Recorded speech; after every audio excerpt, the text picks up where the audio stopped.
Listen, I was raised in the UK, I love Australia, but I can never love Australia as much as Australia loves America. And that's not a baseless claim, literally, because today I'm going to be talking about Pine Gap, the US spy base that Australia harbours in the middle of the Outback.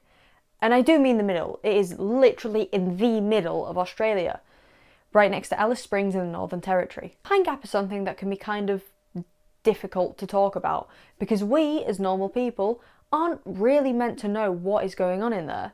Information on the programme is restricted to those who work within the intelligence agencies themselves, and they're not usually overly willing to disclose classified information. However, that doesn't mean that there isn't any damning public information about Pine Gap. In fact, there's an odd lot of it, which kind of makes you wonder what is still classified. Pine Gap is known to run surveillance operations on behalf of Five Eyes, which is the insanely Orwellian-sounding name for the intelligence agencies of the US, UK, Canada, New Zealand, and Australia. It is also known to be the coordinator for drone strikes carried out by the US. But to understand the full scale of this US operation on the other side of the Pacific, we have to go back to the thing that most US operations tend to link back to: the USSR and communism. Pine Gap was originally set up to track missile testing done by the Soviet Union using CIA-run satellites. That's what those big, famous white balls are, they're just a type of satellite. The base was operational by 1970, and in the beginning of its lifetime, it was kept almost entirely secret from the Australians. Multiple prime ministers from the 70s have come forward saying that they didn't actually know what was happening in Pine Gap when they were prime minister. This includes John Gordon, who was Prime Minister when Pine Gap was being constructed, William McMahon, and Gough Whitlam. Gough Whitlam is an especially interesting case because he was by far the most critical of the CIA base. He believed that it was impeding on Australia's sovereignty and he wanted to shut it down. Later, for a totally, completely unrelated reason, I'm sure, he was dismissed by the Governor-General, who was a representative for the British royal family in Australia. He is the only Prime Minister to have ever been removed by the Governor-General. Truth be told, I want to make a video on Whitlam later because I think it's a very interesting time in Australian politics.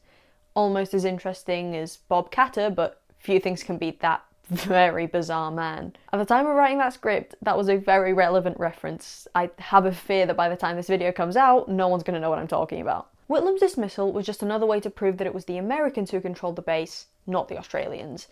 The Governor-General ultimately did what he did at the behest of the CIA.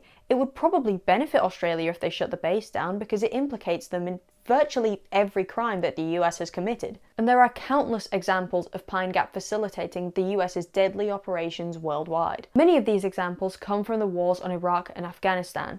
This is because they included so many obvious civilian casualties. For instance, the time that the US mistook Afghan pine nut farmers for Islamic State fighters and drone strike them, which resulted in 30 dead and a further 40 injured. The coordinates for this strike, of course, came from Pine Gap. Since the days of Whitlam, laws have been enacted to give the Australians more power within the facility. Part of this was the creation of the Australian Parliamentary Joint Committee on Intelligence and Security. The committee consists of a few very select members of Australian Parliament. However, it is restricted to only administrative and financial decisions. It has absolutely no say in what information is gathered through the spy base that is on Australian soil. This ultimately makes it quite difficult for Parliament to claim that it actually knows what is happening in Pine Gap, seeing that Australian Parliament doesn't really have much of a say in what is happening in Pine Gap. In addition, in 2014, the National Security Legislation Amendment Act was passed, which allows anyone who, knowingly or unknowingly, discloses any information on classified operations to be sentenced up to 5 years in prison. Now, if the date of 2014 meant something to you then you probably know who we're going to talk about next. It is all thanks to Edward Snowden that we know about Rainfall, which is the NSA's name for Pine Gap. The facility is no longer just a missile tracking apparatus like it was when it was first built.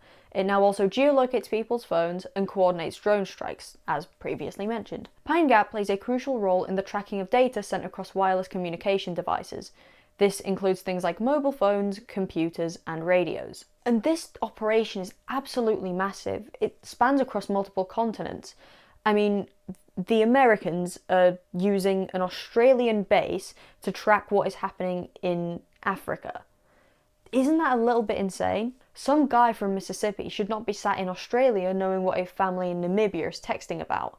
I personally don't really think that that's ethical. But don't take that from me, take it from the people who work there. A former drone operator told The Intercept in 2014, "We're not going after people, we're going after their phones, in the hopes that the person on the other end of that missile is a bad guy." Statements like these alone should prove that what is happening in the base is inexcusable. If the people who are committing these actions don't think that what they're doing is right, then we should probably be listening to them. And this isn't the only former Pine Gap worker who's come out against it. David Rosenberg is famously against what Pine Gap does and has on multiple occasions spoken about how he doesn't think what is happening there is right. But let's take a second to think about what that interviewee just said. I think everyone said things that they don't mean online, right? I mean, I know I have. Is the case that if you show the slightest amount of support for an enemy of the United States, or if you even criticize the United States in any way, and just happen to be living in the wrong place at the wrong time, would that make you the target for a drone strike? Seeing that people have been denied access to the United States for the fact that they've been critical of the current administration, I don't think that that's too much of a far-fetched idea, especially with what's happening now. Most of this script was written before the Charlie Kirk shooting, but I thought that this was important to address. If you have shown any kind of support for what has happened, there are probably going to be consequences. What happened is obviously disgusting, and I don't condone it in any way, but it will be the American people who face the biggest consequences of this, and that is therefore who I'm most worried about. In response, I expect that the American state will drastically increase domestic surveillance, and very possibly international surveillance as well. This could mean the expansions of capabilities of places like Pine Gap. Australian people have been protesting Pine Gap for years now, even more so in the wake of what is happening in Palestine. Pine Gap's involvement in these drone strikes is obvious and known. So why is this base still running if so many people are against it? Well, the answer isn't too different from what made the base operational in the first place. Communism and the perceived enemies of the United States. The US doesn't particularly care if what it's doing is unethical. As long as it can be passed off as preventative, then they can get away with pretty much anything. Aggression is okay as long as you assume that the other person will at some point in the future be aggressive to you, apparently. Well, even if that is the policy of the United States, it's not what I believe, and I assume it's not what you believe or most other people believe. I do think that surveillance is a topic that's extremely important to talk about because we should know what information is being collected on us. With that, I think I'll leave this here. If you have any corrections or anything you want to add, you can leave it in the comments or you can reach out to me via email. I will probably have my sources listed somewhere. But yeah, thank you so much for watching and yeah, goodbye.